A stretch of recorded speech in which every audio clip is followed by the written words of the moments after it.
Yes, so this is going to be a video in response to a bunch of comments I got about this in regards to my last video highlighting some of the book and show differences regarding William and the Rosary beads. As always, spoilers, if you are looking to avoid those, please do keep on scrolling. So the main purpose of my last video was to highlight the key differences between the show and how it's handling William and his storyline and the books and how it goes in the books.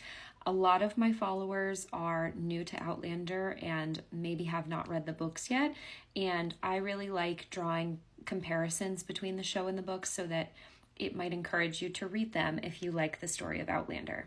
For me personally, at this point in time, the show and the books are almost two entirely different stories just because of all of the show changes that they had to make. And that's not to say that one is better or worse than the other, but I find that the books, because again, they are so dense, there's so much more detail that the show simply cannot include. If you like the story of Outlander, the book story I think is stronger because you get to live with these scenes and characters a lot longer than we do in the show. Now, the reason why I chose to highlight the differences from the book and the show is because I think that the moment that Jamie and William see one another and have their confrontation, which is likely going to happen in episode 12, I believe, to me it hit harder given all of the plot devices that were implemented in the story. Because the show has chosen to change them, I'm mainly bringing this up so that if you are a fan of the show, you know that the actual storyline from the books is different. But also because I'm curious how the show is going to write this scene and have it land in the same way that it did for me in the book. Another difference that I saw people commenting on my other video is that in the books, William and Jamie, when they meet in Fraser's Ridge, this is in Drums of Autumn, which is season 4, I believe, of the show.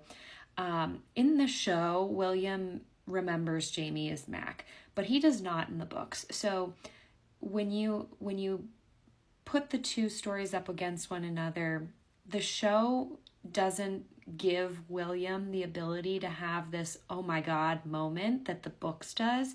I'm sure he still will, but the main difference is in the books he doesn't remember that Jamie is Mac. He doesn't make that connection until he's standing face to face with him and he has the rosary beads that Mac gave him in his hand and realizes the whole time he was at the Hellwater stables as a groom, he was his father.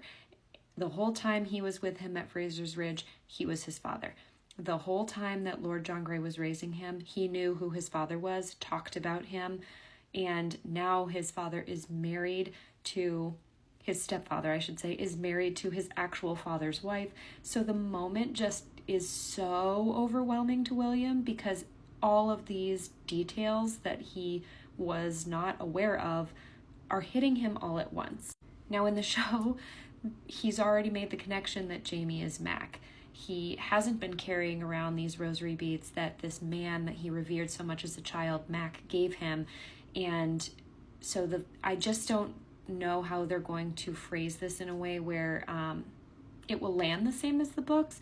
It doesn't necessarily have to, because again, they're two completely different stories in my mind at this point, but the main purpose of the video is just to provide more context for people who maybe are curious about how the books compare, or if you're looking to read the books, this is a great example of how they differ and how sometimes the book plot is just richer, and it's no fault of the show.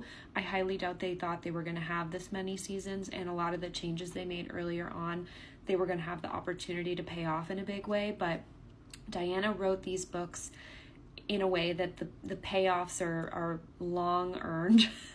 You wait a long time for the payoffs, and so when they land really heavy and land really well.